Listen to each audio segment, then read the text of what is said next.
Mérite du français au travail, dans le commerce et dans les technologies de l'information, les organisations finalistes sont catégorie organisation de moins de 50 employés. À Fordance Studio, pour la conception du jeu vidéo prêt à négocier qui vise l'apprentissage du français. La boîte à génie, pour la mise en ligne de matériel pédagogique adapté à une clientèle qui présente un handicap ou des difficultés d'adaptation ou d'apprentissage. Les éditions Liberté des mots, pour la publication de 3 contes fantastiques pour enfants qui mettent en valeur la culture francophone gaspésienne. Edoki Academy, pour la création de l'application en ligne La Maternelle Montessori qui vise à développer les compétences en lecture, en écriture, en calcul et en programmation informatique chez les enfants. Le Festival international de la chanson de Granby, pour la tenue d'activités de promotion de la chanson d'expression française auprès des artistes émergents, des jeunes, ainsi que des professionnels de l'industrie de la musique. Catégorie organisation de 50 à 99 employés. Coup de balai, pour l'organisation de cours de français destinés à son personnel allophone.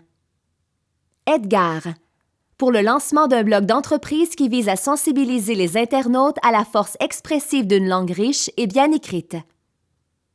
Tourisme Montréal, pour son projet Montréal vous accueille, qui vise la création d'une signature commune à 10 organisations montréalaises. Catégorie organisation d'au moins 100 employés. La Fédération SJA, pour le lancement de la campagne promotionnelle Juifs d'ici, qui souligne l'apport de membres de cette communauté à la société québécoise. Lightspeed, pour l'organisation de cours de français qui vise l'intégration de son personnel allophone à la culture québécoise et l'apprentissage des québécismes. McDonald, Detwiller et Associés, pour l'implantation du système Infor-LN qui encadre les processus d'affaires en gestion de projets en ingénierie, en finance, ainsi qu'en distribution et en fabrication de satellites.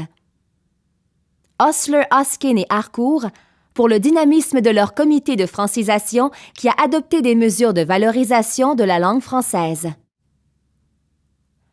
Pratt & Whitney, pour la mise en place de formations sur des technologies de l'industrie de l'aérospatiale destinées aux membres de leur personnel actuel et nouvellement arrivés.